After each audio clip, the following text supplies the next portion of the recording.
There we go. Wow. Gee. Good morning from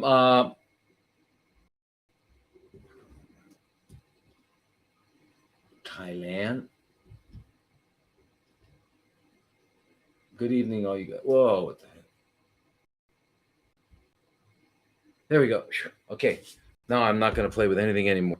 So anyway, Sawadee Kap, Namaste, Namaskar, Aloha, and all of that stuff, right? And if I knew all your languages, I would say them all. I love language.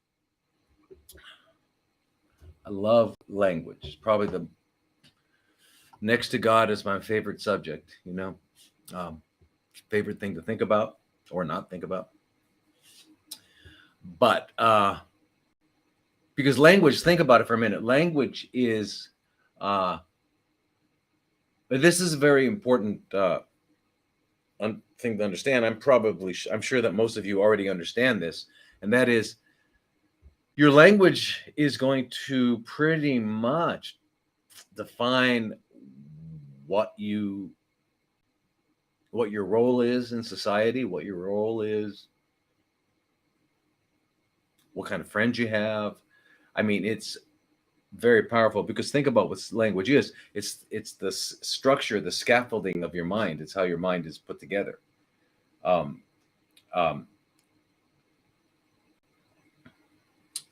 Not all of your mind, but it's the part of the mind that is involved in receiving and communicating, right? So your ability in language, and especially in communicating, we all know how important it is to communicate effectively with people, and that most of our problems that we have as people is that we don't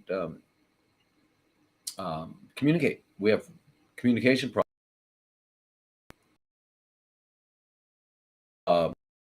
Work.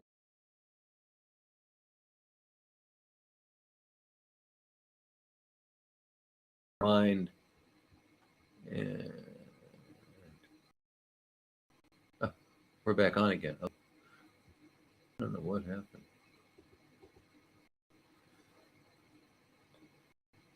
How come that keeps going off? That keeps going off. It's very strange.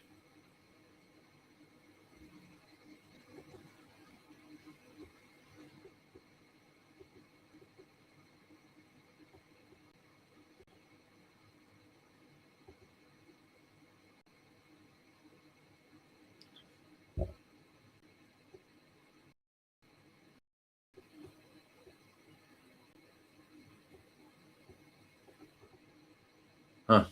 Anyway. I guess Facebook's still on, but now I can't see the chats again.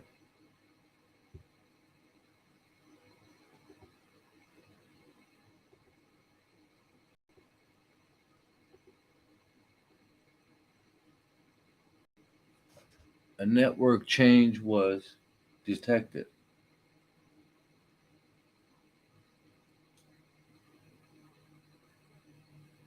Wow.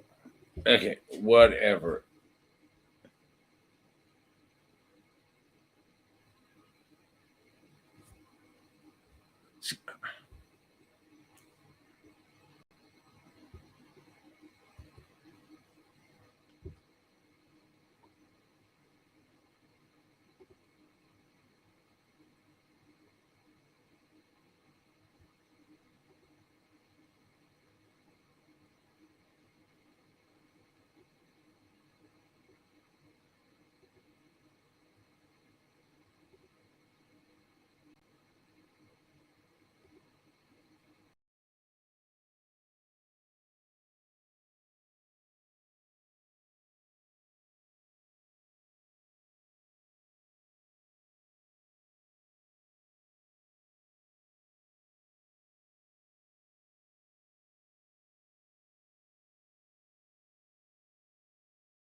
Irish Seamoth. Would love to hear your thoughts about it. Well, Irish Seamoth, as everyone may know, you've heard of, is basically a seaweed. It's found in the Atlantic Ocean. It's found in around Europe, America, the North America, Canada, up around those areas. There, it's a red algae, and you know that there are three. Seaweeds are three different kinds of algae. Red, black, and green. So this is a red algae, and I think it became known as the Irish sea moths because during there was a period of famine and in Ireland, and they were able to sustain themselves using that. And then finally, when Irish a lot of Irish people immigrated to the United States, they brought over and started those. Started some what do you call it? Started up some farms. So that was a big deal. They started up those farms, and big seaweed farms in the U.S. It was a big deal, and that's why it became known as Irish sea moss. All right. So what is the good about it? Right. Well, it's wait, have I lost my? There you guys are. Thank you. All right. So anyway, so what's good about it? Well, it's of course, like all seaweed, it's got iodine, and it's got both iodines. It's got the molecular iodine, which is I2, and it's got potassium iodide. And we all remember what iodide is important for, right? Okay, it's kind of like the forgotten mineral. Yep, Irish ancestors ate a lot of seaweed. Yeah, anyway, so iodine is the forgotten mineral. Remember, just basically, real simple. Iodide, which is the anion form, right? Which means it has an extra electron, and it usually comes together with potassium. You call it potassium iodide. But you could have magnesium iodide. You could have sodium iodide. You could have calcium iodide. All of those. I remember iodides in that class of on the period halides, and so that's bromide, chloride, and fluoride as well, right? But anyway, so iodide is delivered to the reason you have a thyroid hormone is to deliver iodide to depolarize the mitochondrial membrane, and that increases the amount of energy being produced. And if it's not enough delivered, then there will decrease the amount of energy, and therefore we have hypo and hyperthyroidism. So exceedingly important. And we have T4 and T3. Remember, T4 and T3. The 3 and the 4 of thyroid hormone refer to the number of iodines. Okay, what's our problem? Our problem is we don't get enough iodide in our diets. So our thyroid glands, when they're going to make thyroid hormones, is going to grab a bromide or a chloride or a fluoride, whatever's around, because it doesn't have an iodide. And remember, they all have the same chemical reactivity. So yeah.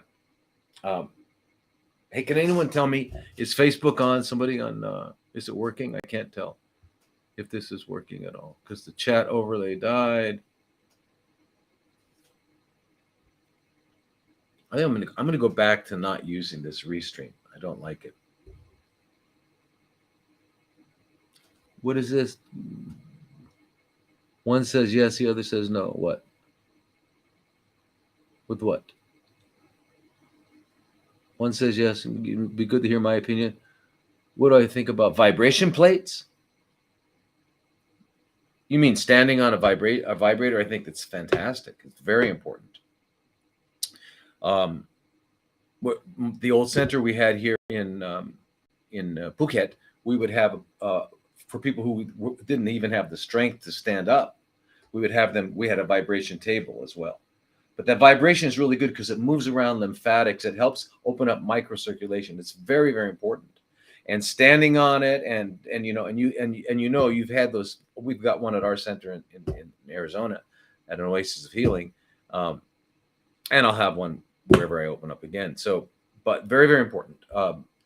Great, fantastic, and you can stand on it, and in different positions, and your biomechanical homeostatic corrective measures to maintain your posture, to maintain your uprightness, is going to bring into call other different muscle groups. So you can actually get your whole different parts of your body worked out from them. They're very, very good. So I think they're, yeah, I mean, that's very good. But we were talking about Irish sea moss, and and then the iodine, the molecular iodine, two iodines together, is really important for estrogen metabolism. Anybody, can you guys, someone tell me, is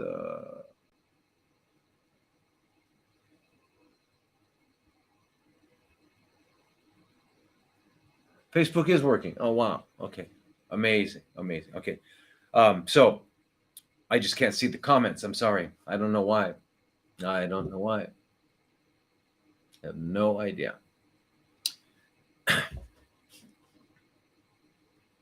So that's the one thing about all seaweeds, but so including sea moss, right? Sea moss, which is again a red algae, and grows pretty much in the northern Atlantic areas and stuff like that. But I mean, imagine this stuff was used as far back as 400, 600 BC by Chinese and traditional Chinese medicine.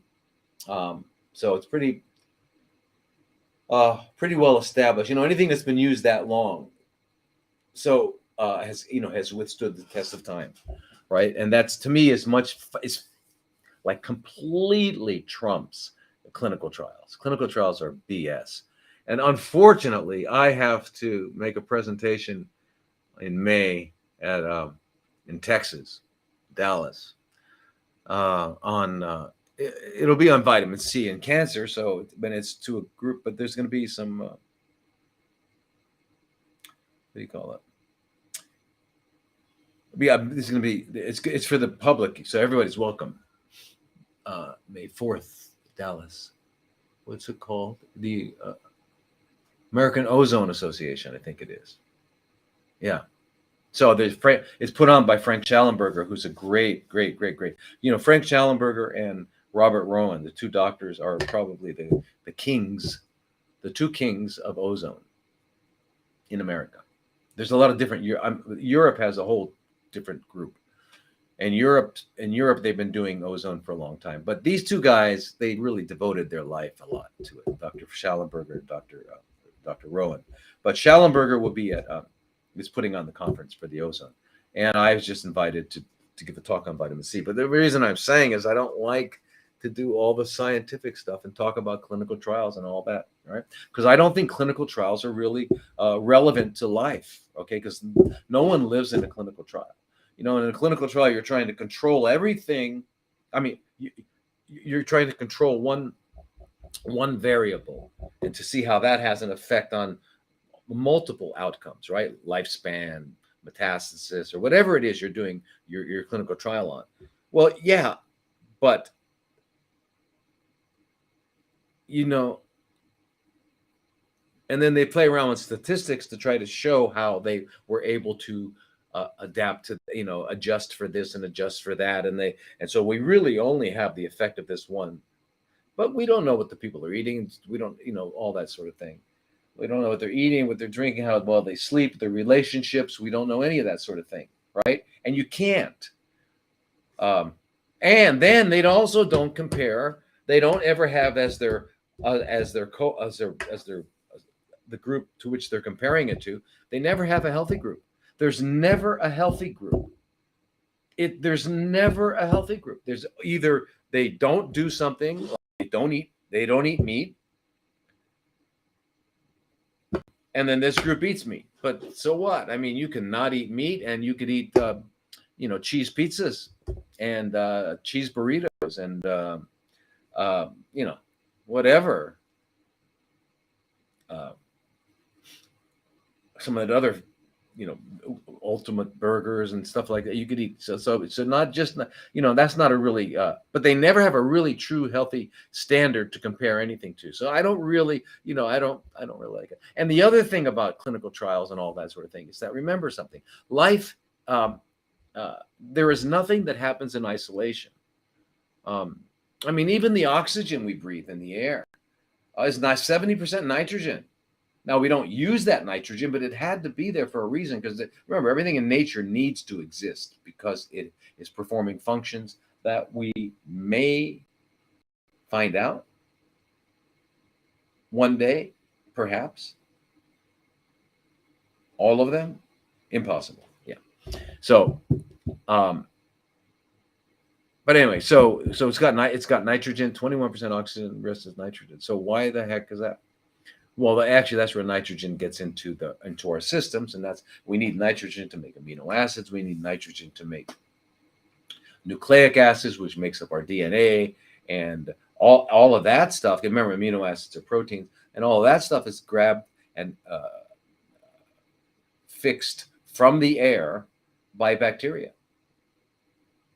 And so the bacteria are responsible for making all of the amino acids, along with plants. They need plants in a relationship with plants. So in other words, biology exists because of that, because of the nitrogen. That's why we have so much nitrogen. But the point was that nothing is in isolation. We don't find anything in isolation. We find everything exists in extremely complex synergistic groups, right? So any food substance you eat, any real food substance you eat, has got all sorts of minerals and fibers, et cetera, et cetera, et cetera, et cetera. And you need it all. You don't need just one aspect of it. All right. So that's what I don't like about clinical trials. They're not real life. But anyway, that's what the medical model, which is, remember, the disease theory, a morphed version of the disease theory. Yeah, that's what it is. Anyway, so the fact that this Irish sea moss has been used for centuries, for what, since 600 BC, tells you that it works, right? Things just don't continue if they don't work. Now, the other thing is that it's an incredibly good prebiotic. And remember what prebiotics are, everybody. Prebiotics, and all seaweeds are. All seaweeds. We're just talking about sea moss, the Irish sea moss, because that was the question. But we're also all seaweeds not only have the iodine that we can't really get anywhere else. Imagine that. I mean, in terms of seafood, I mean, animals, what they call seafood, the sea animals like shrimp and clams and whatever make up seafood, lobsters. So why don't they have the same amount of iodine as seaweed? Well, they don't have these mechanisms to extract it from the seawater, right? So you'd have to eat like 100 lobsters to get the same amount you'd get in a small amount of seaweed for iodine. So but the other thing is, it's a prebiotic, and prebiotics are more important than probiotics, it turns out, because we actually probably have a sampling of every kind of bacteria in our gut, no matter what, unless we were extremely attacked by the medical system. The medical system does that. Yeah, it does that. Antibiotics, drugs. I mean, let me ask someone, did you ever get anything else from the medical system besides poisons? Getting cut or getting irradiated? Did they ever give you anything else? And when you go to the hospital, what are you going to get? Yeah, think about it. Okay, so yeah, that's what you get. So anyway, so in those situations, yeah, you probably could destroy your all of your gut biome. You'd be dead. You wouldn't be able to live. But anyway, so what we know now, and all the studies show that if the prebiotic is more important than the probiotic. Although it's helpful if you're really, really in trouble, is to take a lot of probiotics and the prebiotics with it. And I just wanted to let you know that seaweed is a good one. It's a great.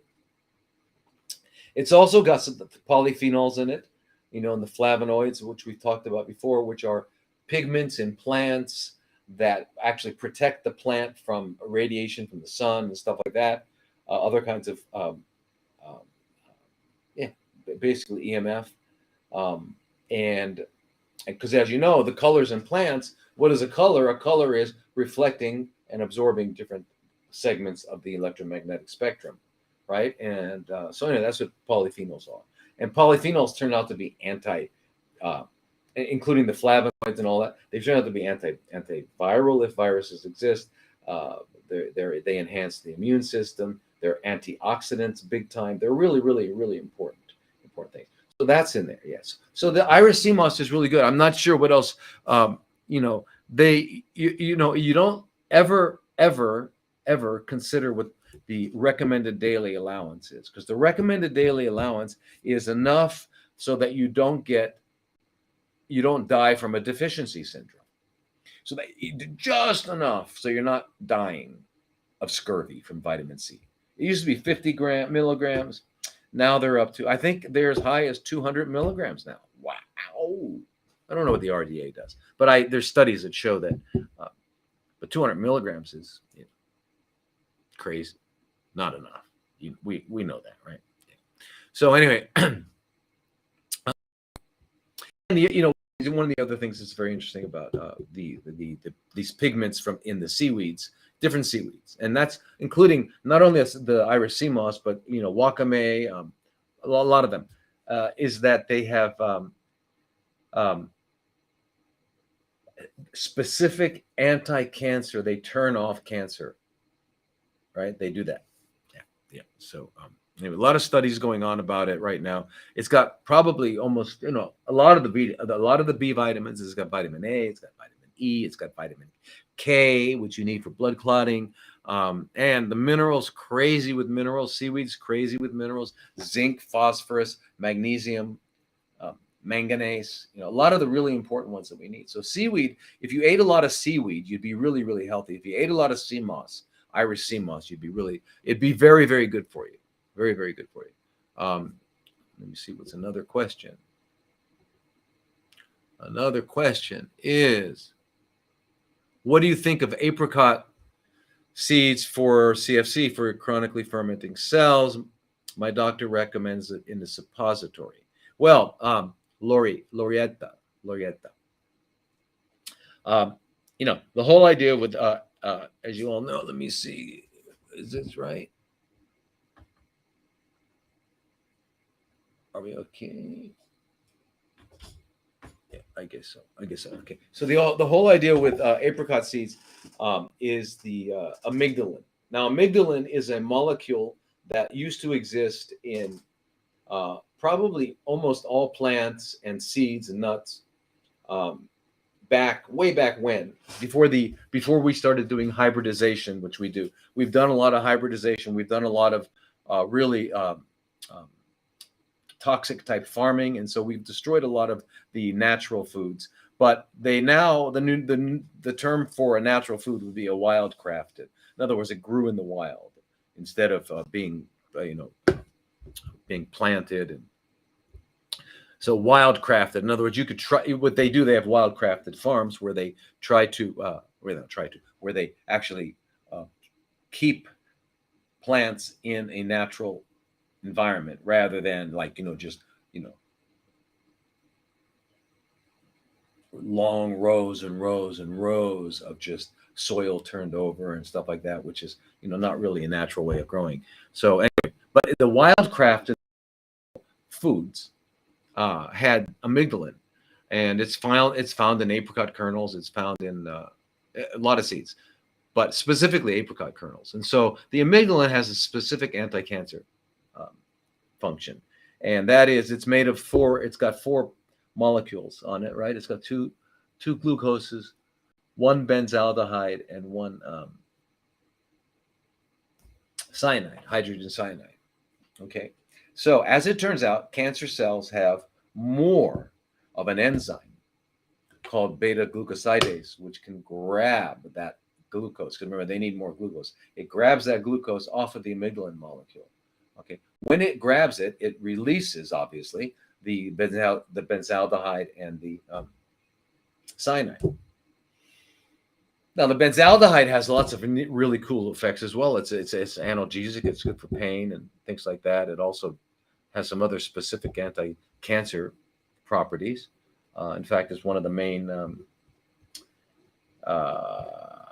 Oh, there's an alternative therapy. What is that one again? I never used it. I never liked to use it because if you, the, the the rules were that if you use this particular therapy, you can't use anything else, or you're extremely limited. And I don't like that. I like to be able to use many different things.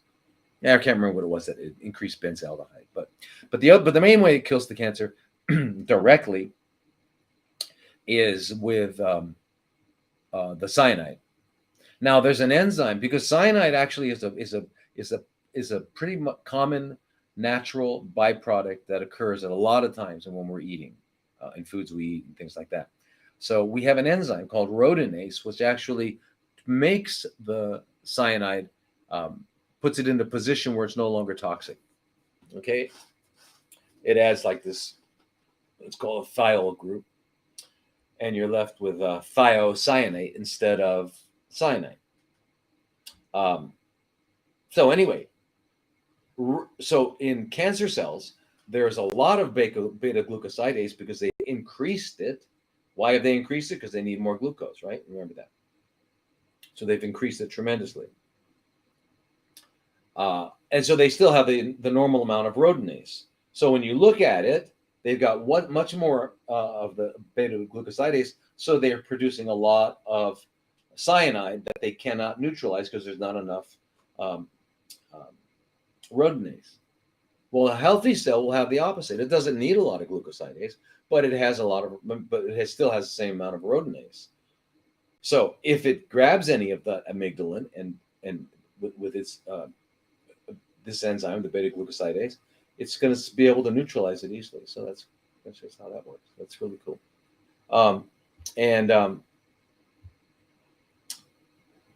So you can get it. So this all came to our attention with the Hunzes. You all know the Hunzes, the people that live to 130, 140, up 150, up in the Himalayas, in the north of Pakistan in the Himalayas.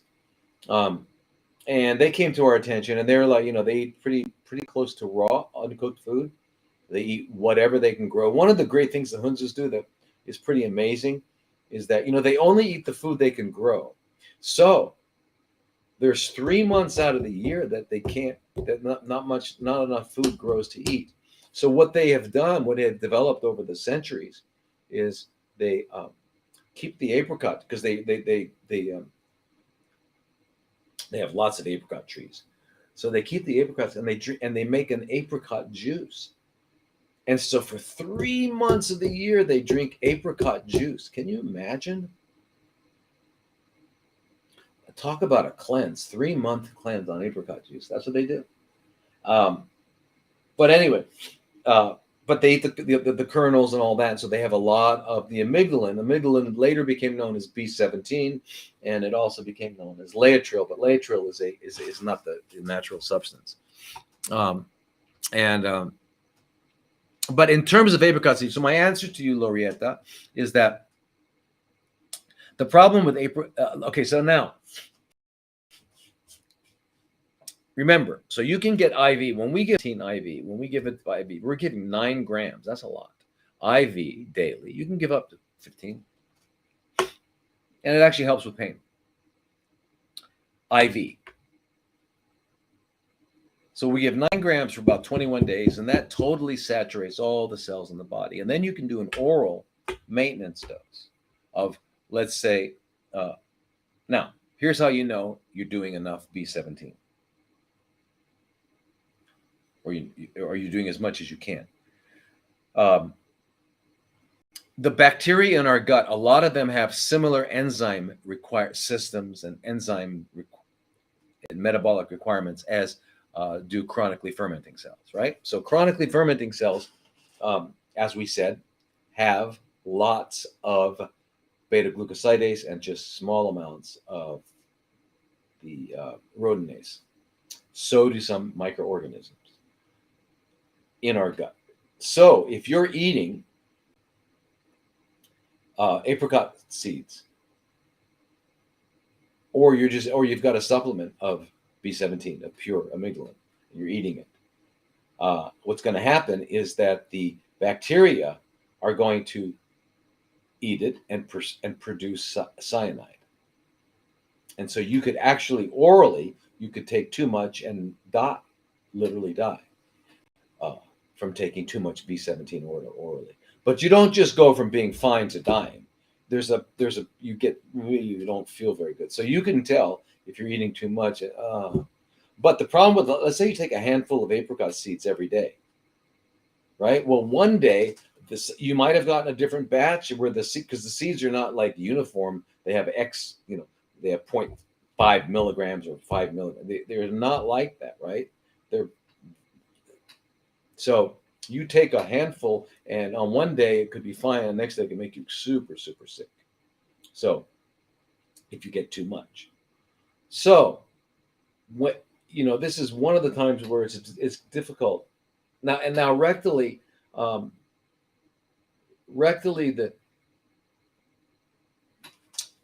not sure I've never heard that. I'm not sure what your doctor was why he was saying that, or he or she was saying that, because rectally, if it's in the bottom, if it's in the, what they call the distal, the part of the rectum that is closest to the anus,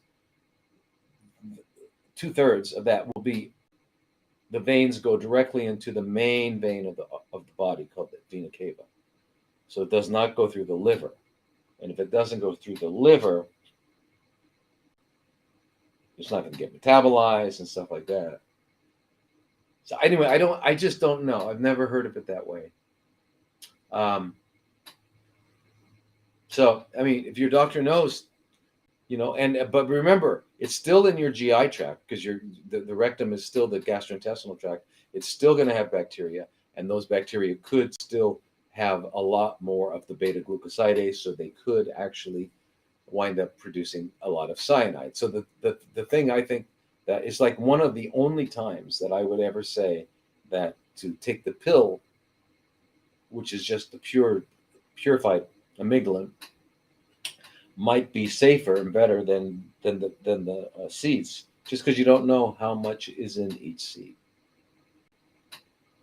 And Amygdalina, which is a company out of Mexico, has really good B17. Now, let me see the next question. Is it beneficial listening to frequencies? Absolutely. Well, everything we hear is frequencies, right? All sound is frequencies. And I'm not sure exactly what you mean, but music, you've heard of the Mozart effect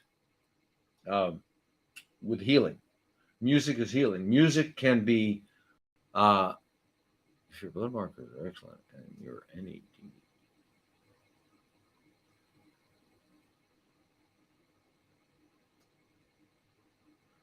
You have to continue to do colonoscopies. Okay, let me answer that question in a minute. Anyway, what was I saying before I distracted myself? Oh, yeah, frequencies. Music is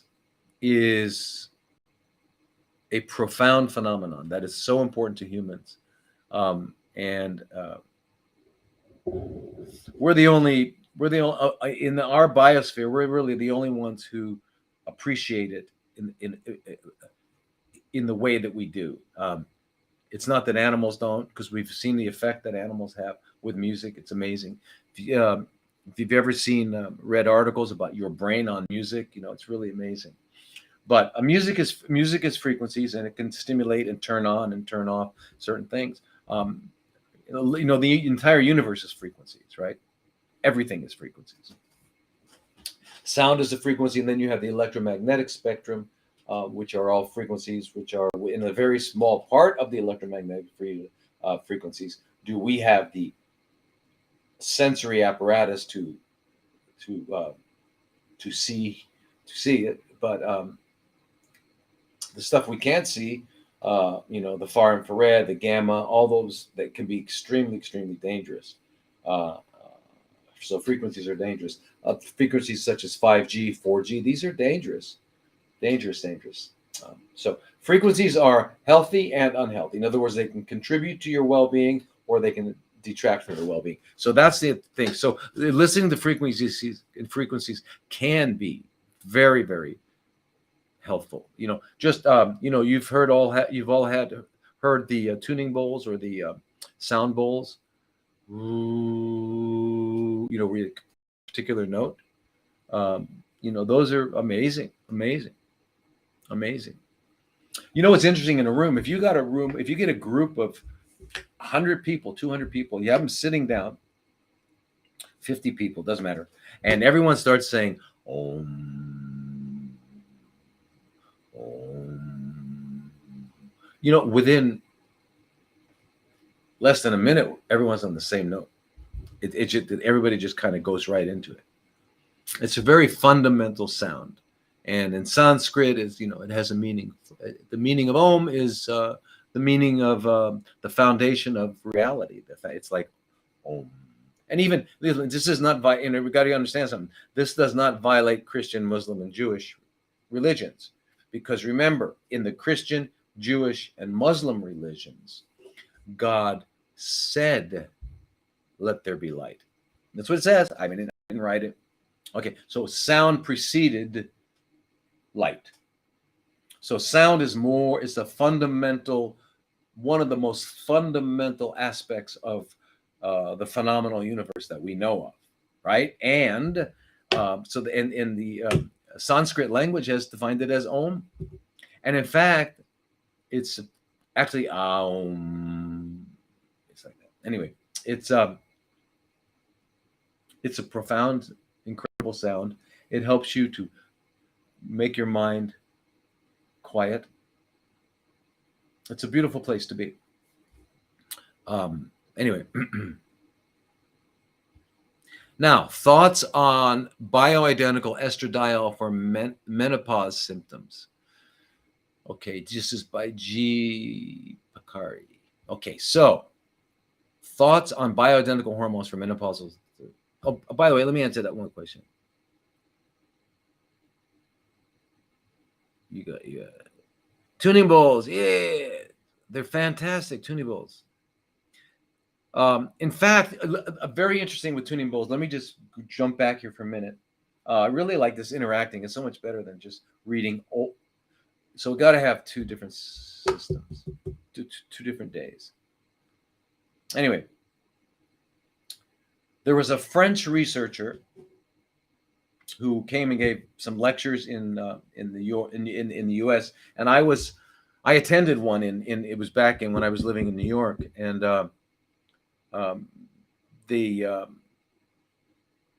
sound, he worked with sound and music and all that, and they discovered in their lab that they could fracture cancer cells with A sharp.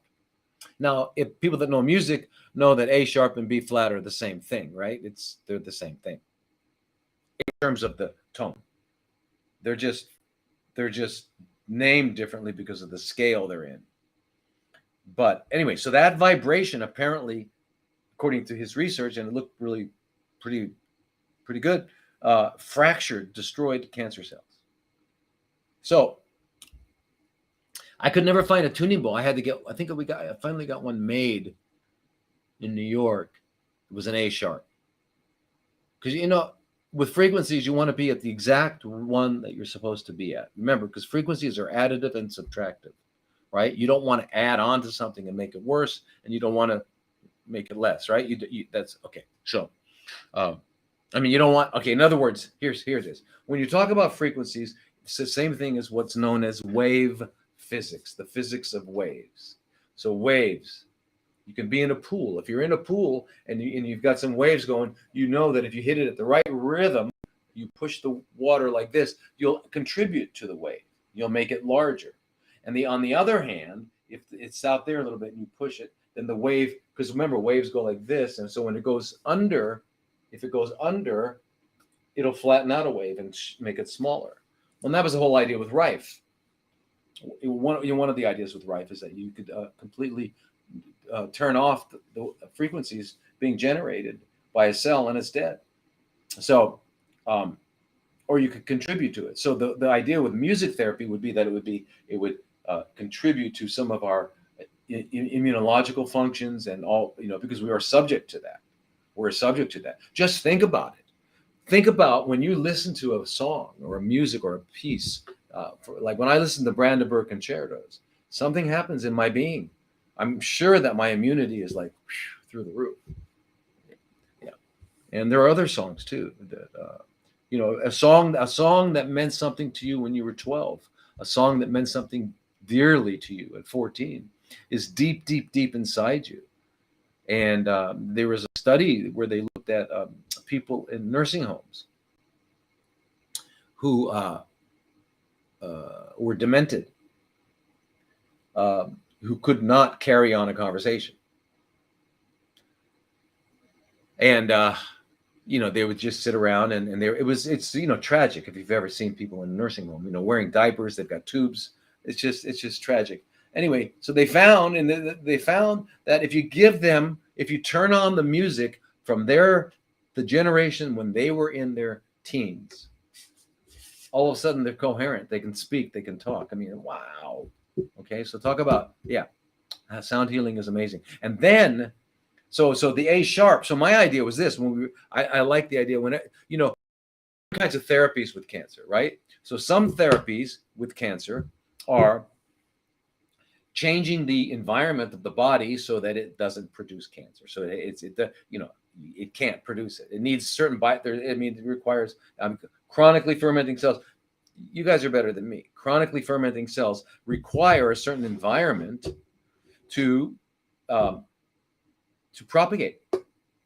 So if you change your internal biochemistry through everything that we've talked about, those therapies and diet, cleansing, all that sort of thing. If you change that, then the body is not going to make it. So that's one kind of therapy. There's another kind of therapy where you want to destroy the tumor that's there, right? So you've got a tumor that's causing problems. It's either causing pain, it's obstructing normal physiological function in one way or another, or it's just large and it's just a bummer. I mean, if they're small little tumors and they're not really, think about this. If you got small little tumors and they never grow and they never spread, you'll live a normal life. It's only the ones that are obstructing physiology or causing pain that are really a problem now. The others are real. I'm not saying they're not real. They're real potential problems. But as you may have heard me say before, when MacArthur went to Japan in World War II, and after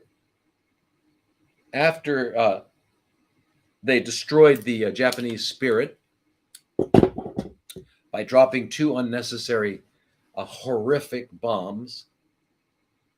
Unnecessary because the emperor had already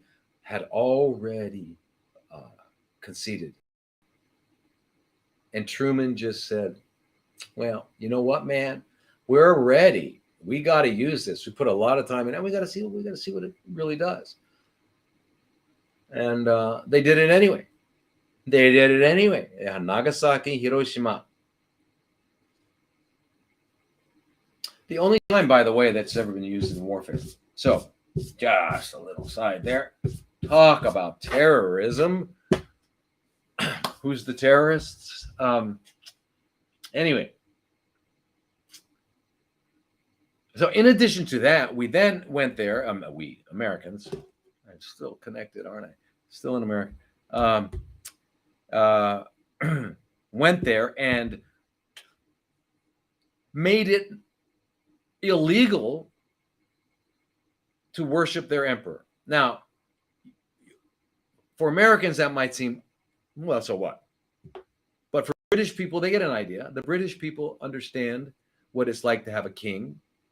Thai people certainly do. So, but anyway, what's the thing I wanted to bring up, and this is true both it's true in the Chinese and in the Japanese and the old Korean, is that the lineage of the king, they believed, was to God. Right? So that's what gave them the power, I guess, the power of to control the people. But anyway, so when and there was a thing in Japan sort of a philosophy of life that was embodied um, by the warriors, the samurai. It was called Bushido. And anyway, it was destroyed. It was completely destroyed. That your emperor is gone. Rah, rah, rah.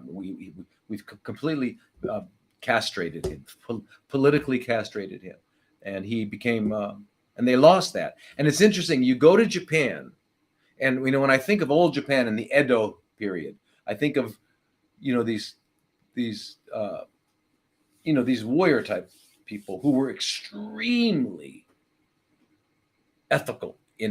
Killing is never ethical, but I mean, other than that, but I mean, in terms of the disciplined life and all that sort of thing, amazing disciplines and all things like that. And if you go back to the Edo period, I think it's probably one of the greatest civilizations ever. I don't know how I got on Japan, but bear with me for a minute. One of the greatest. I mean, they had all their clothing was hemp, and they never threw it away. They just sewed it over again. And that's the thing about hemp. Our John D. Rockefeller didn't like hemp. You know that. He didn't like hemp. Why didn't John D. Rockefeller like hemp? No? Anybody know?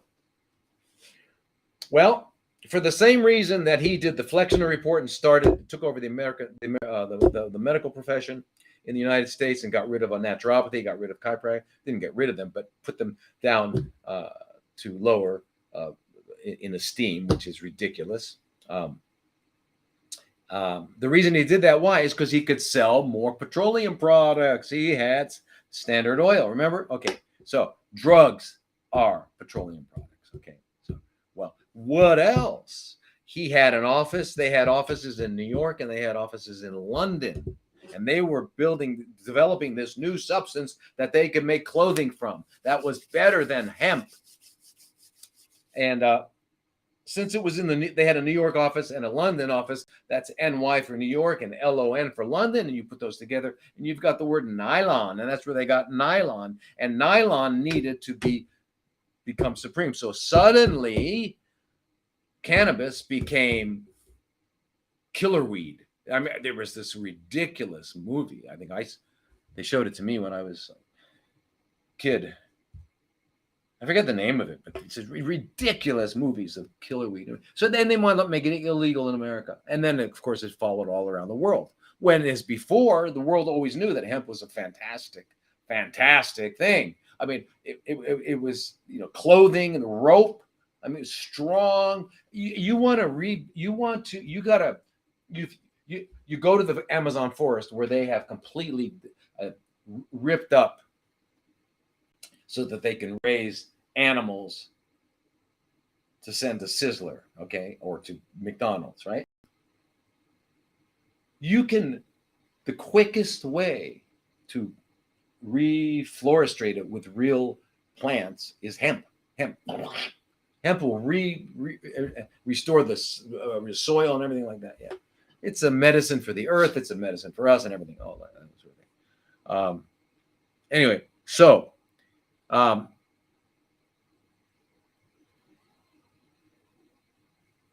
Anyway, so the point I was getting to, I actually got so segued. But the point I was getting to was this: that when MacArthur was there and they had stolen the Bushido and they turned these samurai into salarymen. If you ever go to Japan now and you see the salarymen standing on the trains and then getting off, and they're like, their faces are, I mean, I view it all with sadness, and then they get really drunk at night because that's become their part of their culture. Koreans do too, like to get drunk a lot, much more than Americans. I mean, Americans drink, but Americans have always been more into a variety of mood altering substances. So Americans, do a little this, little that, little this, little this. But pretty much Asians were like, except for China, but the opium, pretty much into alcohol. Yeah. So anyway, what MacArthur did was, they did autopsies. And the reason I was bringing this up, as I was telling you about the little tumors here and there, is that when they did, MacArthur said, wow, what are all these 115-year-olds doing around here? 120, what's going on here? Why are these guys so in good? Why are they living so long? What's wrong? And so they started doing autopsies, and they found, and I've mentioned this before, and I'll mention it again because anyway, there's lots of they would find that the person had died of a stroke and or heart problem or something like that, but they had a tumor here and a tumor here and a tumor here, but it never grew and it never spread. Ooh, why? Iodine. So it's not only for thyroid. So okay. So anyway, what are your thoughts on iodine? Oh, okay. That was the question. How did I go from there to Japan? Wow. I don't even know. I have no idea. The journey. Anyway, so if you're having menopausal symptoms, basically it's due to estrogen and progesterone deficiencies, but also others. There are other hormones that we're not even aware of, deficiencies. But anyway, and their deficiencies relative to what your body has been used to since you went through puberty, right? And so hormones are extremely, extremely powerful. And then your body gets used to them, and the adult you is hormonal. So in men, it's got one set of hormones. In women, it's got another set of hormones. Men are not cyclic per se. Women are cyclic. So anyway, when enough waste, what is aging again? Aging is the accumulation of waste.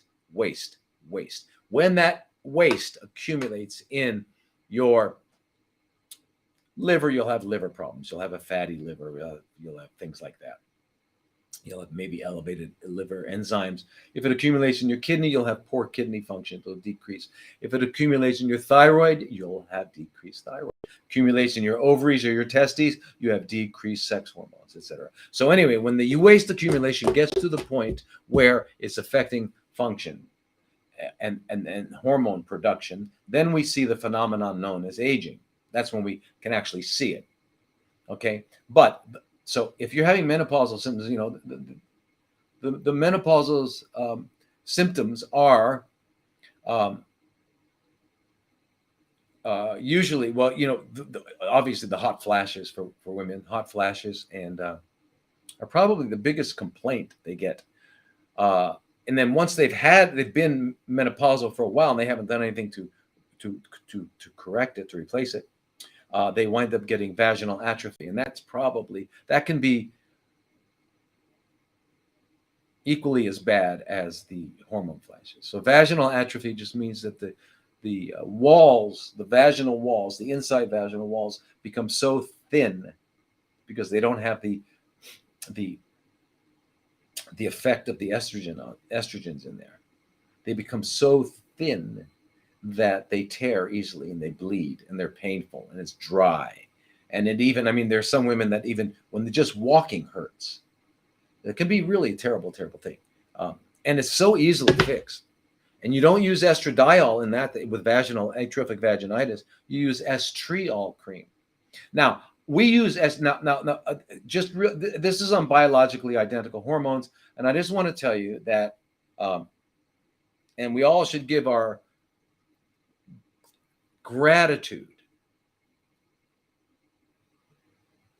to a doctor in Washington, Tahoma. Well, he used to be, I don't know if he's still there. Tahoma, Washington, Jonathan Wright. And Jonathan Wright, along with Gabby, there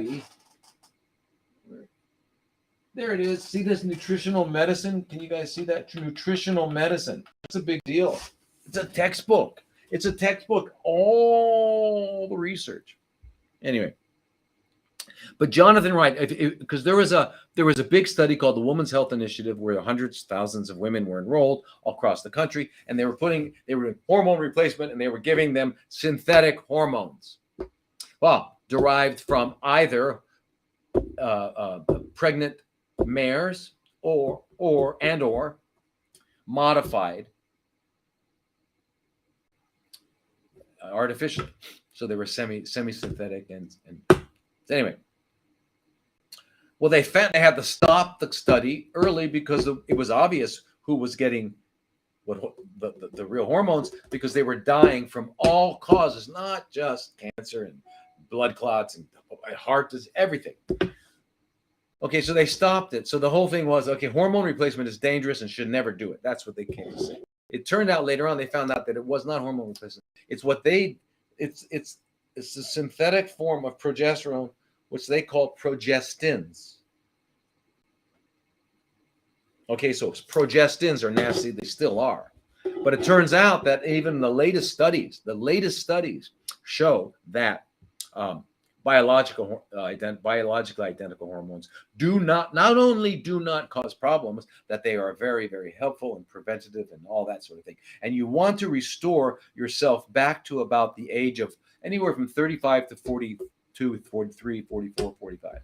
Because that's the time in your life when your hormones are the most functional, right? You're not yet in decline, and you're not in your 20s where things are right? So that's where you are. So that's a good thing, and that's where my aim is with everybody, is to bring them back to the most functional time of their lives in that. And so even if you're an 85, 90-year-old woman, we're still going to get you back on. And I want to do the estrogen test, estrogen progesterone. So what I'm saying to you though, with your bioidentical estradiol, no, yeah, you're going to use some estradiol, and if you have had no estrogen related chronically fermenting conditions with breast or ovaries or uterus or anything like that, then you would do what they call bi-est. Bi-est stands for bi to estrogens, and they are estriol and estradiol. Importance is, and we'll say this once again, estradiol and estrone are the two estrogens that stimulate growth, proliferation. Estriol does the opposite, but it still has weaker estrogenic effects that you would want. That's why you can use it vaginally, and the way you use it vaginally is it's 0.03%. That's very, very low in a cream, and it's inserted vaginally before bed, 2 weeks in a row, and then twice a week to maintain. And that'll also restore vaginal biosis, a good, healthy vaginal biome. Very, very important, right? We might overlook that, but we've got the microorganisms that inhabit every part of our body. Remember, 44 species on our forearms, right? 4 species. I mean, they're in our ears. Without them, it doesn't work. Nothing works.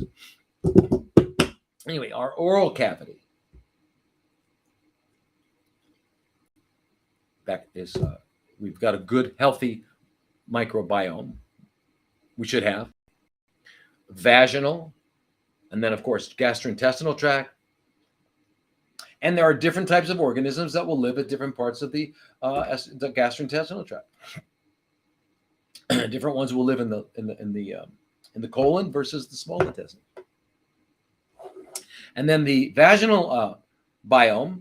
Remember, they are, if it's dry, they can't live. So if you've got atrophic vaginitis, you're not going to have the benefit of those microorganisms that are going to contribute to your health.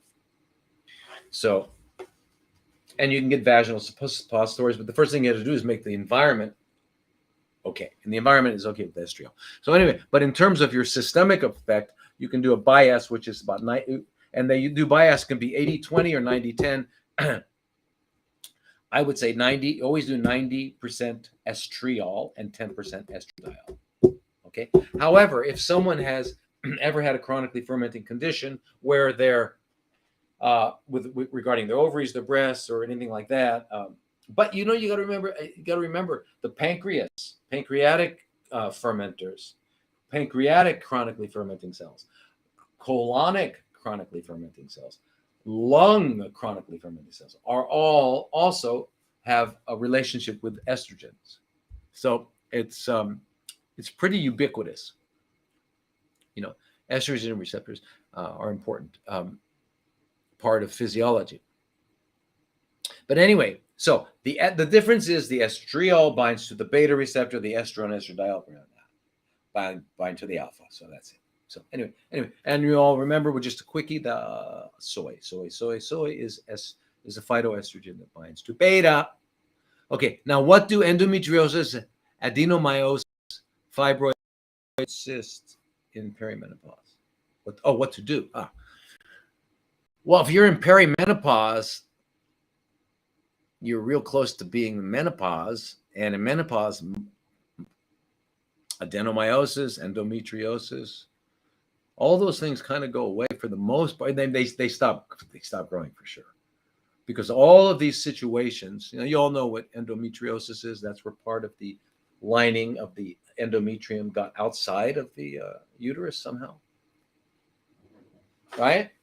So at that time of the month when the uterus is building up and starts building up, let's say some of the endometrium got out and it's sitting on an ovary, or it's sitting on a fallopian tube, or it's sitting somewhere else, and it starts to grow blood vessels and bleed and pain and all that. So, and the adenomyosis is just when these glands go backwards into the muscle of the uterus. So all these stuff can be problems. Fibroids or growth of those muscles. So they'll all get better with menopause.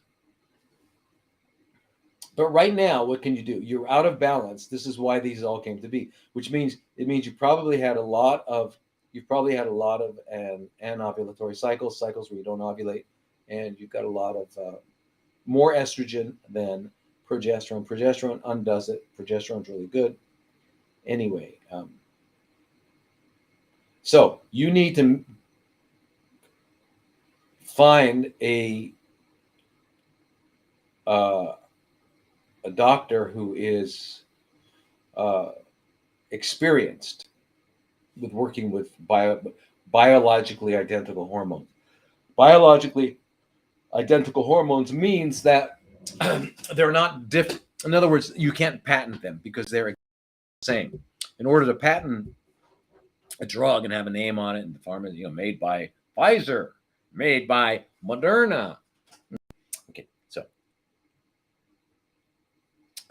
they have to change it. So and actually most not most. I'd like to know what percentage. I've never looked it up, but of pharmaceuticals are derived originally from some natural substance that they saw, what it did, and then they modified it so they put an extra whatever chemical moiety on there so that they could now get it patented and then sell it. Anyway, so bioidentical hormones are hormones that you get from the old-fashioned compounding pharmacist where he makes it, and they use usually yams and other things like that. It's plant-based, it's animal-based.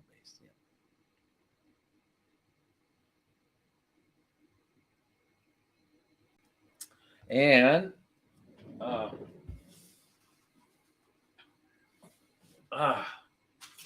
so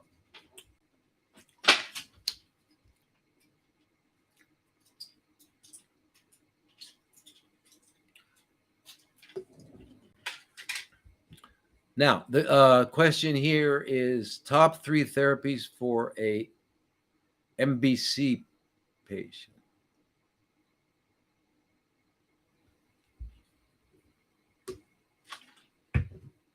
MBC. What is MBC?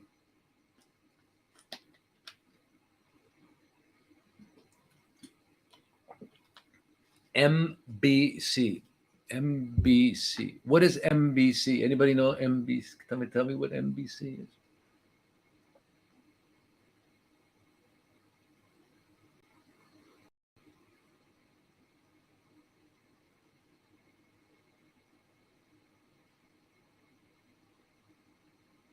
Oh, 432 hertz. Okay, good.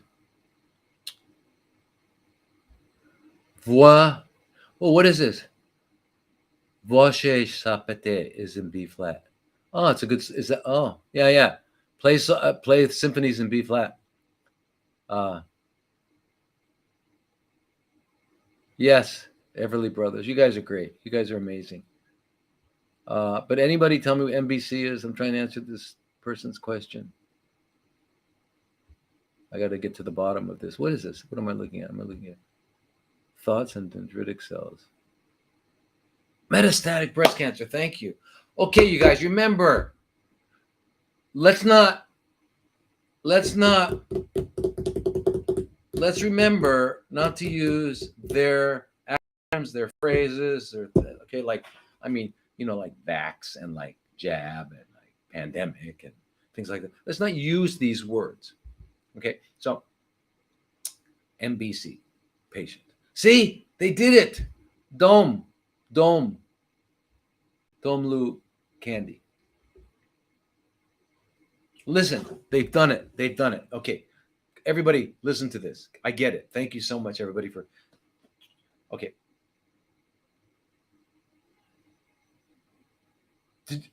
Just think of this question, and I understand. Right? A million people would ask the same question. Top 3 therapies for a MBC patient. That's what this. That's not what you are. You're not a MBC patient. You are an amazing human being who's dealing with some chronically fermenting stuff going on. You're not that thing. That's when I say sorcery. When I say what they do with sorcery is they tell you that you are now this. They have named you. They pronounce it with their white coats and their degrees on the wall and all that thing, all that environment, and they just put a spell on you. That's not what you are. But the top 3 therapies for all of us, but for someone who's got chronically fermenting cells that have gone to other parts of their body, is always vitamin C orally, and I would say making sure you're nutriently satisfied. So I'm gonna be able to squeeze a lot into just 3 top therapies. You've already done a cleanse, right? You've done a 2, 3, 4, 5, 6, 8, 12-week juice cleanse, as long as you can. You've had your colon cleaned out. You've had lymphat. You're moving around as much as you can. You might not have a lot of energy and all that sort of thing, but you've already taken care of that, and you're taking you're taking the vitamin A, C, and D, because A, C, and D are so important, and iodine. So you're doing all of that already, right? We already know that. But so now we want to get to some therapeutic vitamin C, and we'll do that with an IV. So I would say that would be one of them. Now, depending on, the other, really depends on, what is meant. You see, that's why I don't like their acronyms either. Another reason why I don't like their acronyms is because they're completely non-communicative. They don't communicate. If you have a breast tumor that has broken through the skin, and that's all, it's still metastatic. It's still stage 4. Right. And so anyway, so depending if you're what organs, I don't know the degree to which this has progressed and where it is and all that, but I would say vitamin C, and then we would do ozone, and but I wouldn't use that as number 2. I would say vitamin C, and then now, as I said,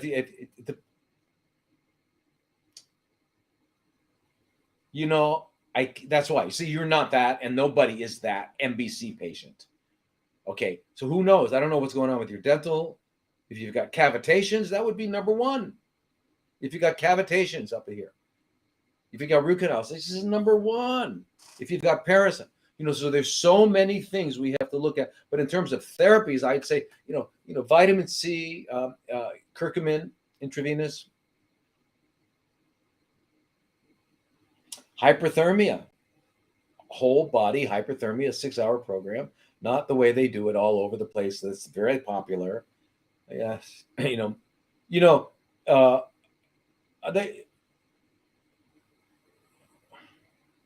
think they should change the word functional medicine to fashion medicine, because that's what it is.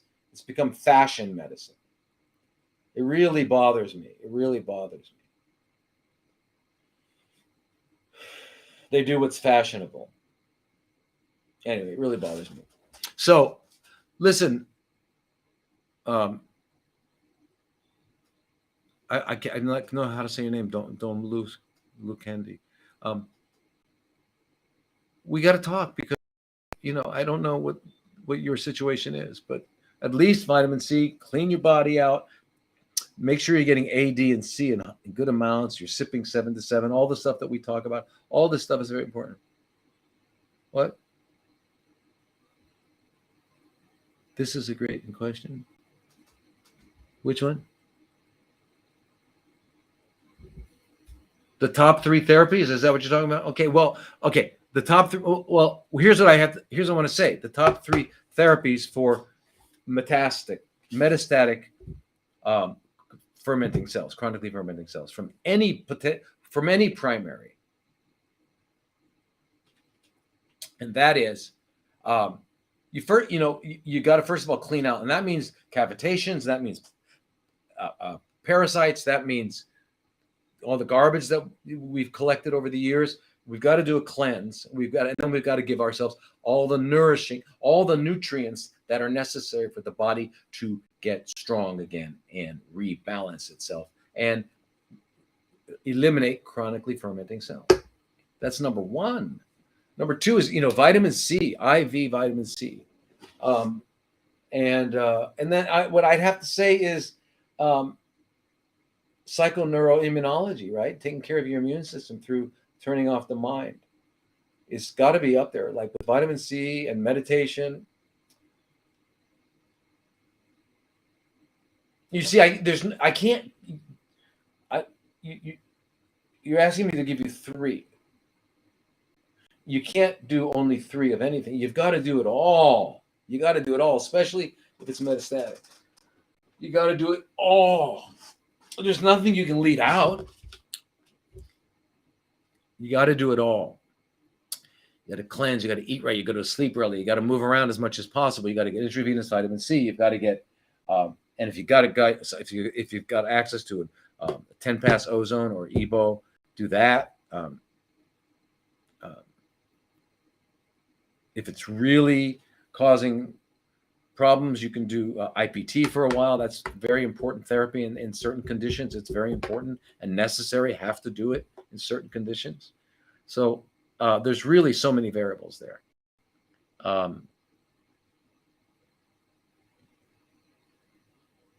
Thoughts on castor oil packs for a breast tumor?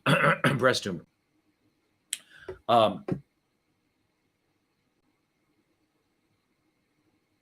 I think castor oil packs are really, really very good on liver and other. They help to draw things out. With a breast tumor, I don't think that it's possible for the castor oil packs to have that much of an impact. I mean, if you really wanted to draw out the tumor and have it leave with all of its tentacles and all that, you go find a Native American practitioner who has many, many years of experience with the black salve. Black salve is a painful, long ordeal, but it's incredible.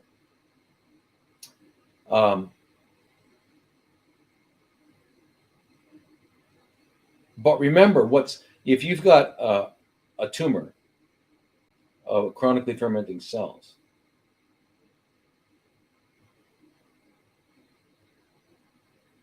you can't just pull it out. You've got to, again, remember, we've got to work systemically, because to remember that wherever there's a tumor, a group of chronically fermenting cells, it is a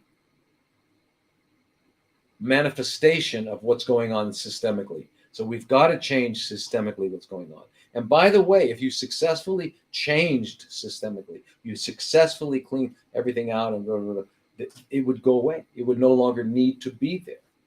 The body would reabsorb it. You got to turn on the immune system and do all. That's the other thing for these top 3 therapies. Geez, we got to use different kinds of immune therapies. So, I mean, yeah. Very, very difficult to answer that question, as you can see. And the top 3 supplements for the same person would be, again, the, there's no top 3. If there was a top 3, I would say A, D, and C. So that's it. That's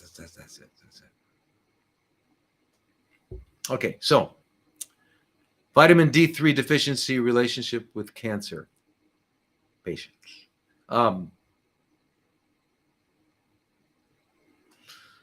Well,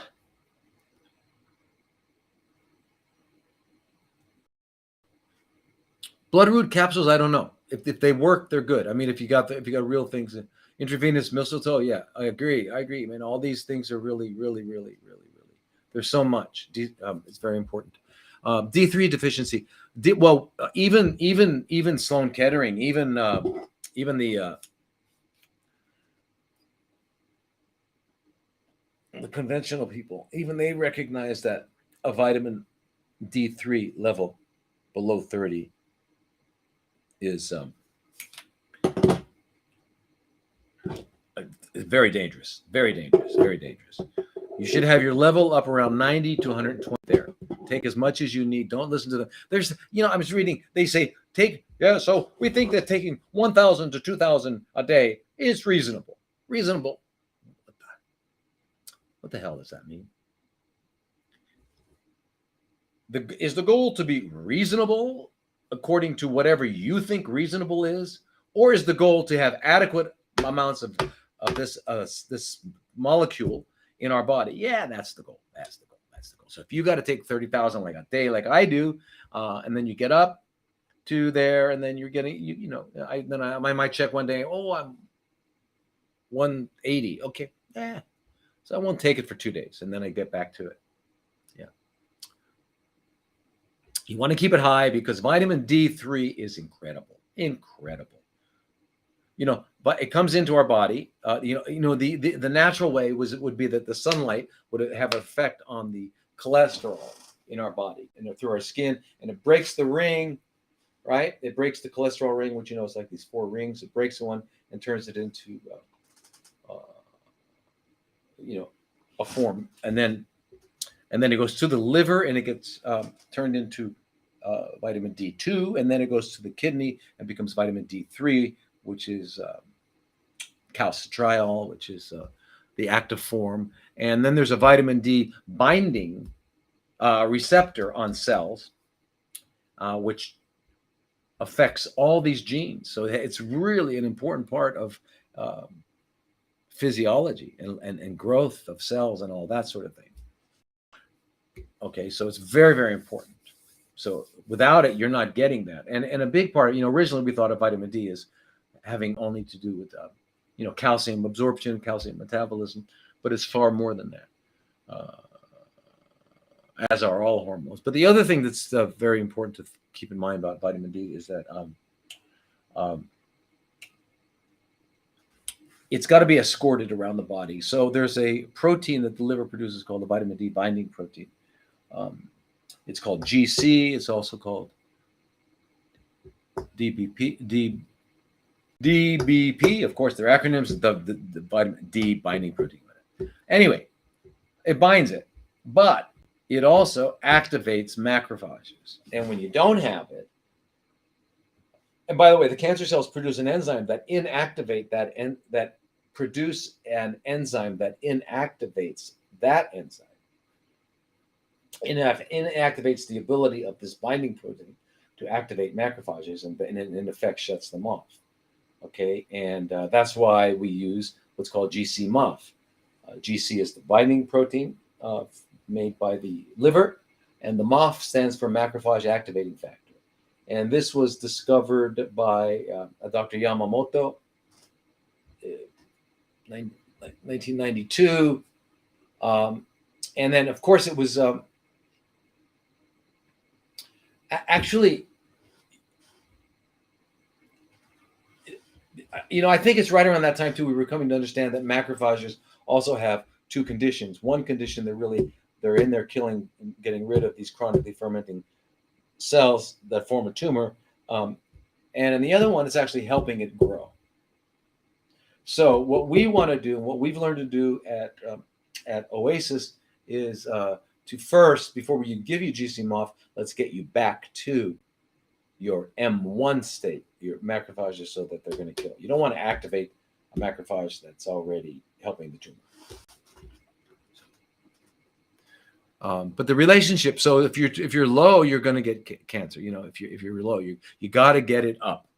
And unless you're in like the certain latitudes of planet Earth, of living there, right?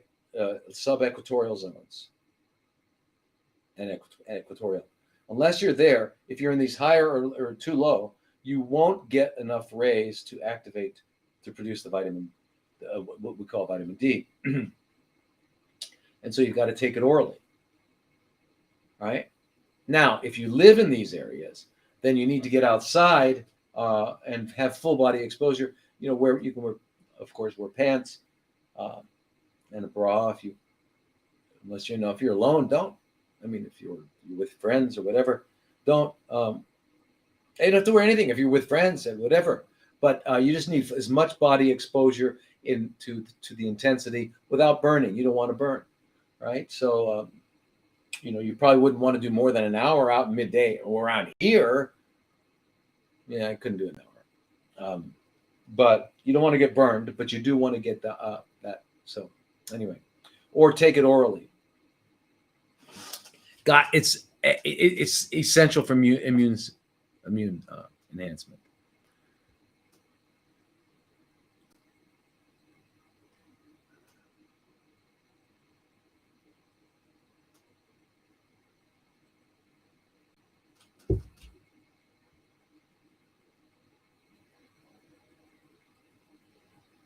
So someone's making a comment here. I'm sure if you're on Instagram, you can see you've got to take loads of magnesium with D3 above 15,000 units a day. Well, to prevent hypercalcemia.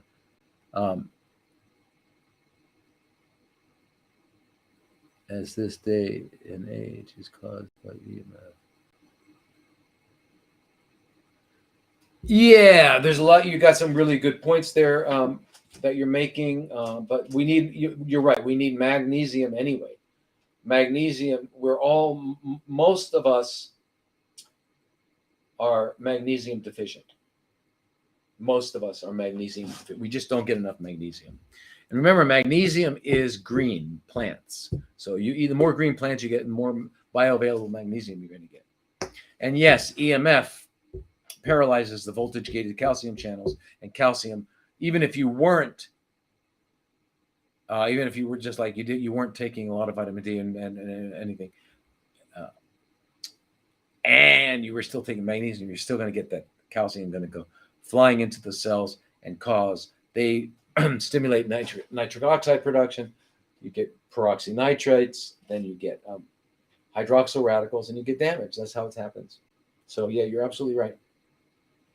But you need to be taking magnesium most. So in addition to to vitamin A, vitamin D, vitamin C, and the iodine, in addition, you've got to, the minerals that I suggest are zinc, magnesium, manganese, boron, and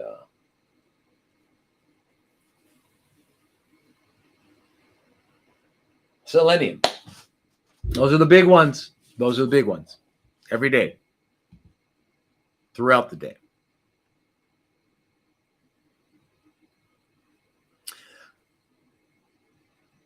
Okay, so could I talk a little bit about collagen? I heard people making. Okay, I think we talked about this one time before, but let me mention it again because it's an important concept. You can't take collagen. Whatever you take into your body and you eat it, you swallow it, it will get broken down into its constituent parts, and you can only absorb amino acids. You can't absorb the collagen. Protein is too large. You can't absorb it. So you're going to absorb amino acids, which you're going to get in other ways too. So, and then it goes into your amino acid pool. That's a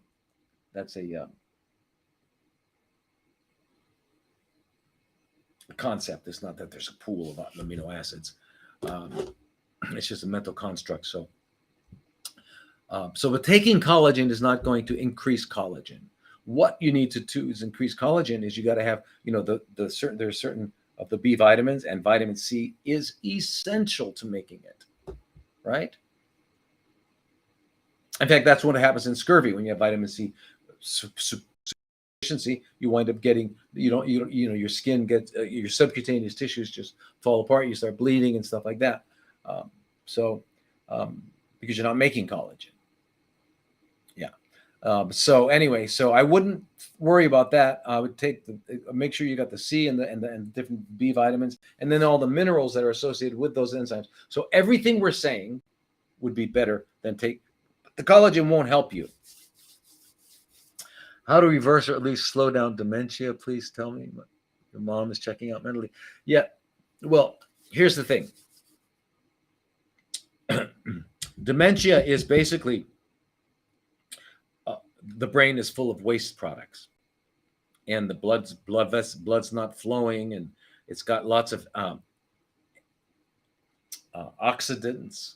And the other thing that happens with when you get older is that cells become what are called senescent. And when they go into a senescent state, in fact, with cancer, one of the ways the body protects itself from becoming a cancer cell is it becomes a senescent, senescent, SENESCENCE, senescent cell. When it becomes a senescent cell, it can no longer become cancer. But now it's not doing anything except producing all these enzymes and these inflammatory enzymes. And that's where the term inflammaging came from. So as you get older, you're just producing lots and lots. So you have a lot of senescent cells. You're producing lots of and you've got this chronic underlying inflammation, and your immunity's down because your thyroid and because your thymus is not functioning anymore. So that's it. That's probably, what aging is all about. Definitely senility and definitely dementia and stuff like that. So you've got to, and of course, get the TA1, thymosin alpha 1, get your T cells back up if your mom is old. Okay. Number 2, you can get some senolytic medications like NMN and 5-amino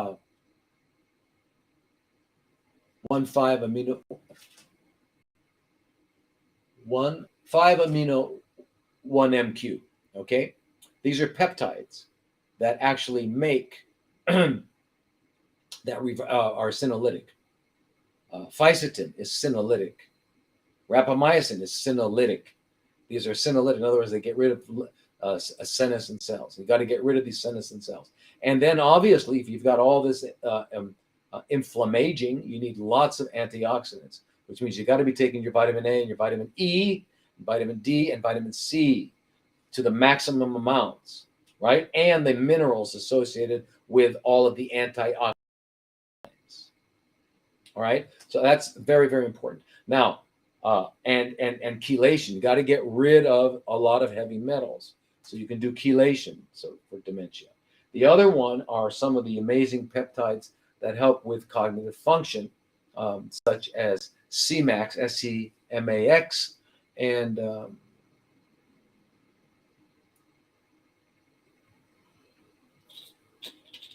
was that other one called? I don't use it as much anymore, so C-Lank, SELANK. Okay, and then there are other ones that are also neurotrophic. They make the nerves, your brain grow.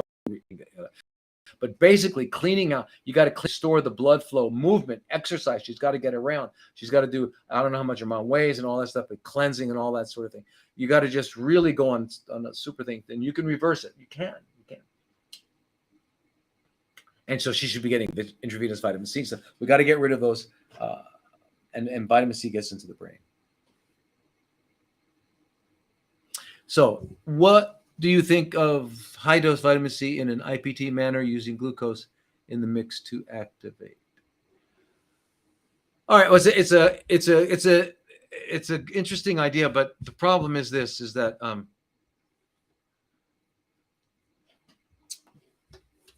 in cancer cells, they upregulate a receptor called GLUT1, and GLUT1 grabs glucose and oxidized ascorbate, vitamin C, which is called DHA. And that's what happens to a lot of the vitamin C that we get IV. It'll become DHA, and then it's picked up as DHA. And the second it gets into the cell, the glutathione puts an electron back in there and makes it ascorbate. And now it does its job and kills the cancer cell by producing peroxides. So now, would insulin enhance the uptake of ascorbate into a cancer cell? And probably could.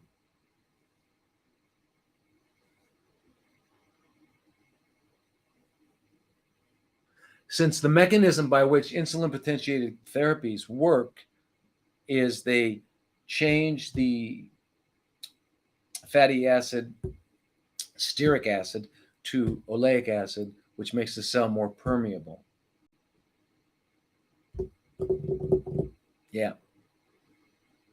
Yeah, I mean, so, it could help. I don't know how, I don't know. It's a good idea. But keep in mind that you would never add glucose. Because if you add glucose, the cancer cells are going to pick that up preferentially. And they're going to get full. And they're going to say, I don't need anything else. I'm full now. Thanks. Okay, so you can never give glucose. It's got to be IPT. Is the only way it works is when this person is fasting. The only way it works. Then because why? Because you want because the cancer cells have more insulin receptors. You want them to grab the insulin first, to have the effects of the insulin first before the rest of the cells in the body, so that you can use it as a targeting mechanism. So you want the cancer cells to open their mouths first, saying, feed me, and then before the other cells have. If you've given glucose, you destroy that ability. So you can no longer target with it.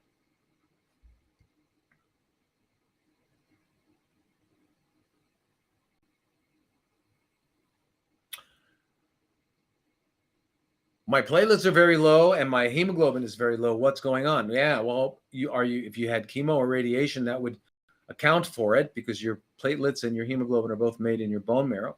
I wonder if your white count's low as well. Other than that, if you haven't been getting anything, all of a sudden those are low, then you're being exposed to something that's poisoning your bone marrow, and you got to find out what that is. I don't know exactly what your I'm not sure of what your situation is. Yeah.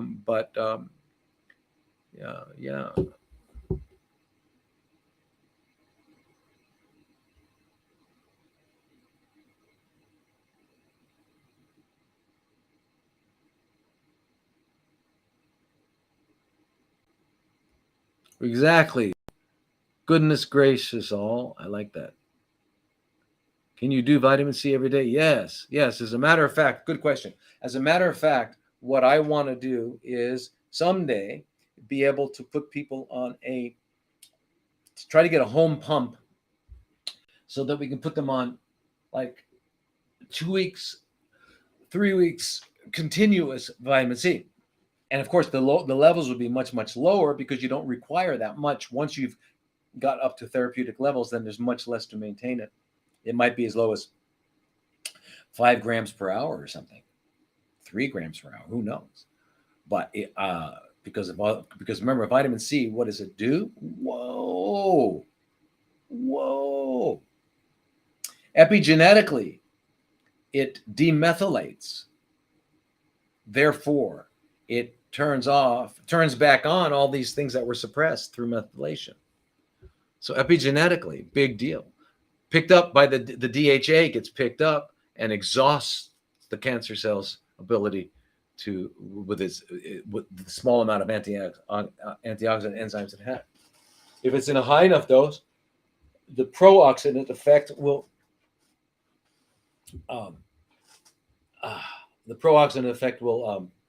actually kill the cancer through peroxide, as we all know.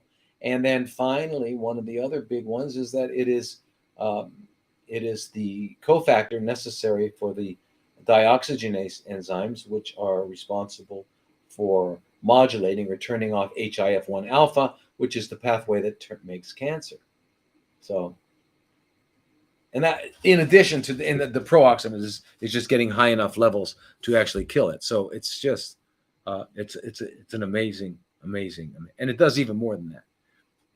I mean, more than that. But those are just the big four. Why is central necrosis so bad in with chronically fermenting cells in the breast? It's not. You wouldn't say that it's bad. It just means central necrosis means that the tumor is growing. It's outgrown its supply in the center, so it becomes necrotic. So it's kind of growing this way. That's what it means. You just got to stop the growth systemically with all the things that we're talking about. All the things that we're talking about. Bordeaux, yes.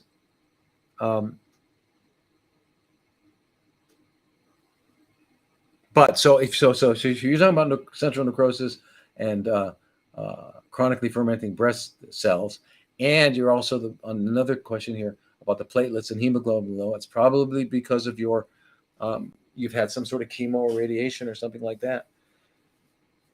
But necrosis just means that it's outgrowing its supply and it's becoming, and the part in the middle just lost its blood supply, so the cells died. They became necrotic.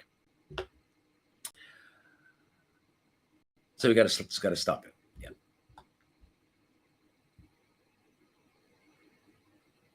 See love, be love. Thank you so much. Thank you.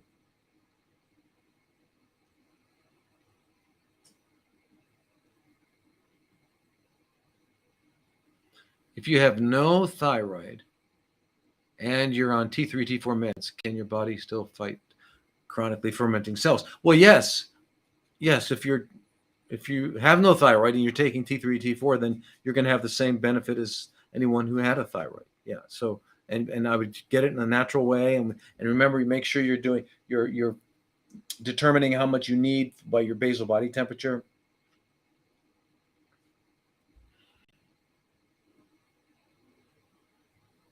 Should I take curcumin extract instead of getting it from food? If so, how much? For chronically fermenting cells. Here's the problem with curcumin is that we only absorb 3% of what we eat. So we'd have to eat a whole lot, even if we're taking it in pill form. So they add pepperine in some formulations so that you can absorb more. But I think that's only up to maybe 5%. So really, if you've got chronically fermenting cells, take I'm not sure, like 500 milligrams 3 times a day, 4 times, or take 2 or 3 of them 3 times a day. But still, you're not going to get enough to get up where you want to get to. However, it's still going to be doing a lot of good. But try to get it IV if you can.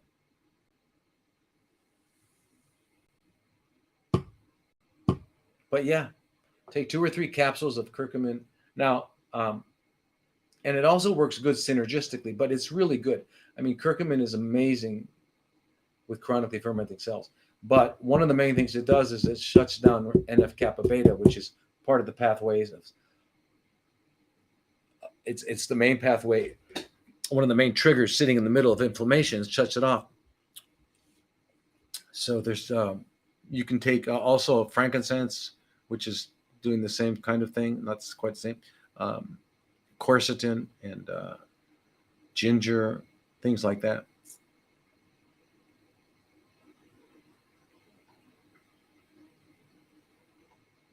All right, let's see other questions here.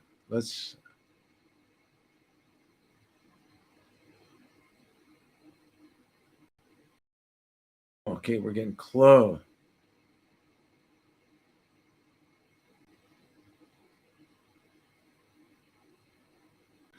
Okay, so here's a good question.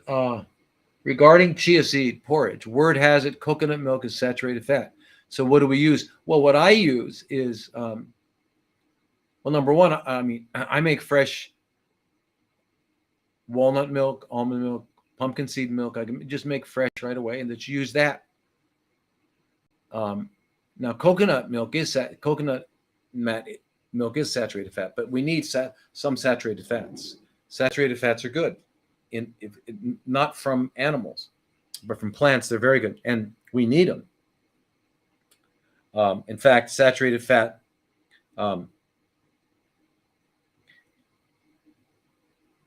The saturated fats and the mono unsaturated fats, which means you just have one double bond, are in the mitochondrial membrane are directly proportional to the length of life.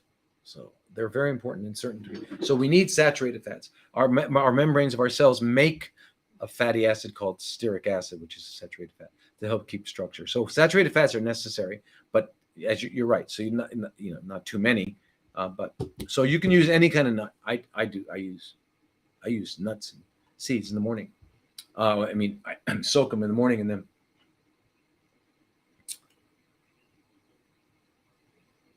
Mistletoe is amazing. The question here is there a mistletoe tea I can drink daily? I have never heard of it. I think you've got to get mistletoe into the blood. I don't know. That would be a good idea, and I wonder if it would work. So that would be a great question to know the answer to. But I know that mistletoe is amazing, and doing subcutaneous injections to get a bigger reaction, or doing intravenous, very, very good.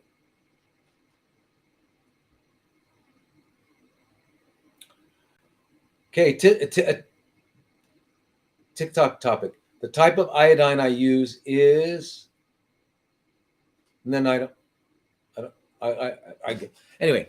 So, can I put Lugol iodine inside vagina for ovarian cancer or cysts? Yeah. And just paint it. I don't like Q-tips because I think the cotton on the Q-tip absorbs too much of it. If you can, like, go to a little like a art store and get a paintbrush, those little paintbrushes, and just kind of try to paint the walls. It'll get absorbed, go up into the ovaries, go up into the So, because we know that's how it works with fibrocystic breast problems, right? It goes up through the ovaries. So yeah, just paint the inside, and it's up closer to the cervix, so the back part of the vagina. Good idea. Very good.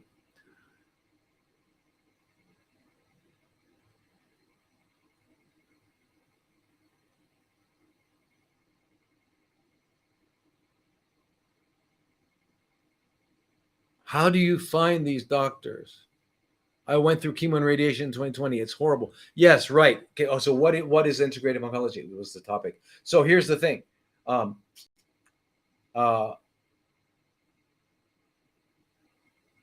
guess you got to go whatever state you're in,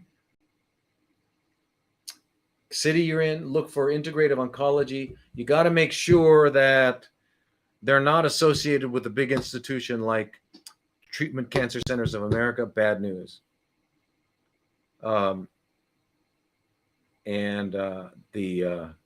or any other institution, because then it's not real. Then they're just trying to.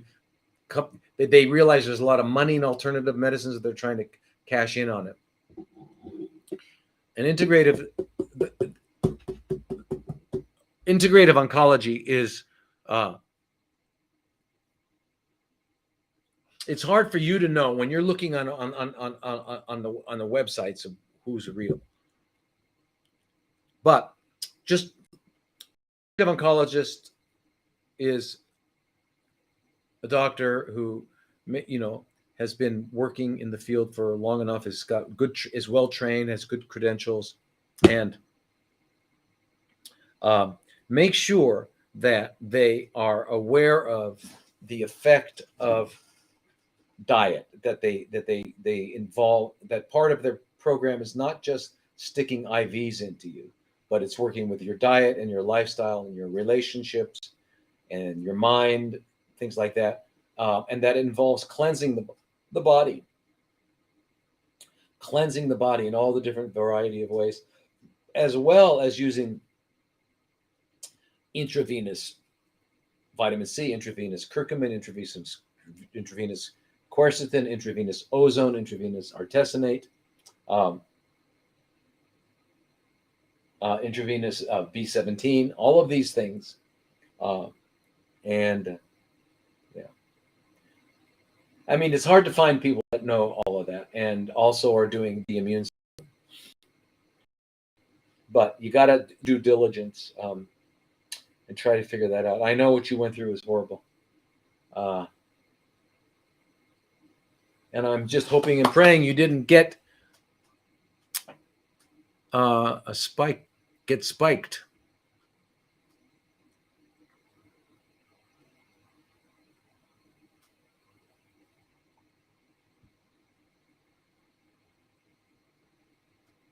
Okay, so here's a question from Facebook.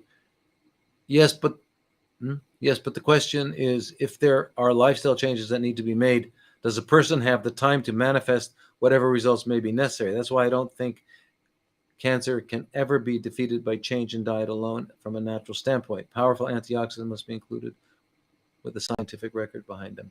Well, I understand why you're thinking that way, but I've seen it.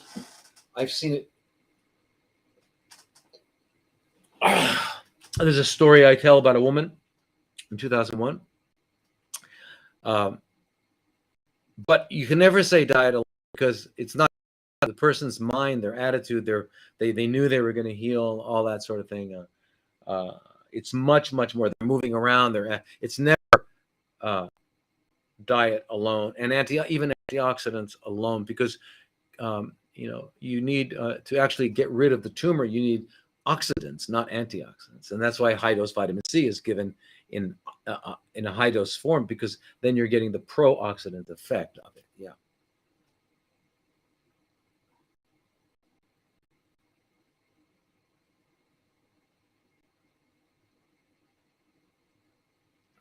Recommendation to a new mother is scheduled or had a C-section. Just do all the things to get healthy as possible, get good sleep, all that stuff. That's a big difference between someone who's scheduled and someone who's had one, because if you've had one, well, in either case, you've got to clean your body out, make sure you're healthy, clean, because you've got a newborn baby, you take care of them. And then eat right, go to bed early, and not possible when you got a new baby, at least the first 3-4 months. I don't know, 6 months.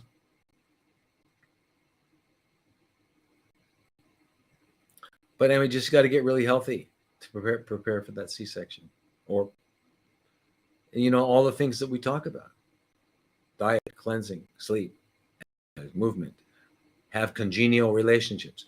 Is there a way to determine if I require aromatase inhibitors for the next 5 years as recommended by my oncologist?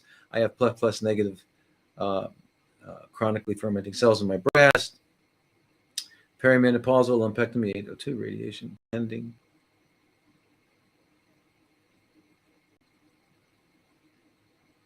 Well, okay, so yeah, I mean, by looking at the literature, they recommend doing an aromatase inhibitor if you're peri or postmenopausal. That they would not recommend. This is only for the estrogen receptor to block it. But as I've said, you can use estriol. You can use 2-methoxyestradiol, and you can use the soy, all the phytoestrogens from soy, to get not only more of an effect than they're talking about. And you want to bring your body back into a balance, your hormones need to be balanced, Linda. So when you go into menopause, of course, you're going to go into an imbalance. And so you want to maintain that balance with biologically identical hormones, but using estriol, not the other ones.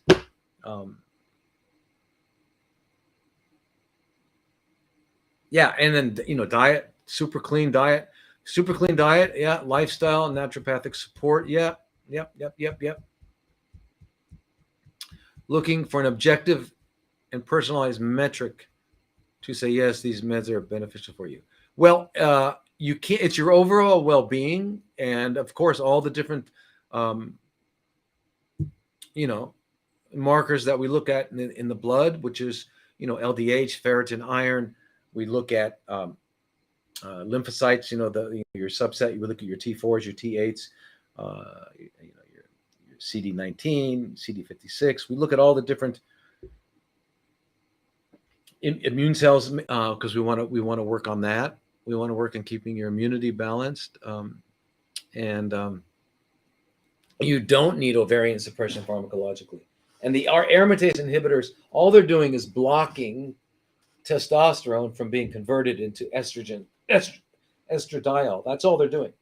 But remember, iodine, the molecular iodine, will increase the amount of estriol your body produces because it's a part of the metabolism of estrone into estriol. So that's very, very important. Yeah, but you definitely don't need an aromatase inhibitor to accomplish what you want to accomplish, Linda. You don't. As I said, soy, flax, cleansing, all the things that we talk about.